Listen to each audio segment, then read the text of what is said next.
Hello everyone, এই হচ্ছে আমাদের কুয়াকাটা হোটেলের রুম। আমাদের হোটেলের নাম ছিল hotel new sea beach inn, আর আমরা ছিলাম 203 নাম্বার রুমে।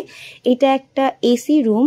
এই রুমটা খুব বেশি একটা বড় ছিল না, এটাতে জাস্ট একটা খাট, পাশে একটা ছোট্ট টেবিল, একটা ছোট্ট ড্রেসিং টেবিল এবং টিভি ছিল, আর এসি ছিল যেহেতু এটা এসি রুম।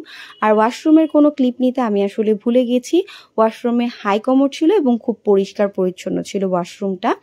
এটা একটা সি ভিউ রুম, আর এইটার জানালা থেকে এবং ব্যালকনি থেকে খুব সুন্দর স্পষ্ট সি ভিউ পাওয়া যায়। এই হোটেলটার সিরিয়ালে আরো কয়েকটা হোটেল ছিল, যেগুলোর মধ্যে আমার কাছে এটাই বেস্ট মনে হয়েছে, কারণ বাকি হোটেলগুলোর ছাদ থেকে আসলে সাগর দেখতে পাওয়া যাচ্ছিল, আর এই হোটেলটার একদম রুম থেকে আপনি সি ভিউ পাবেন। আর এই যে ছোট্ট রাস্তাটা দেখতে পাচ্ছেন, এই রাস্তাটা আমাদের হোটেলের ভেতর থেকে একটা দরজা আছে, সেই দরজা দিয়ে যাওয়া যায়। এই যে সরু রাস্তাটা, এই রাস্তাটা দিয়ে গেলে মাত্র 30 সেকেন্ডও লাগে না আপনার হচ্ছে বিচে যেতে।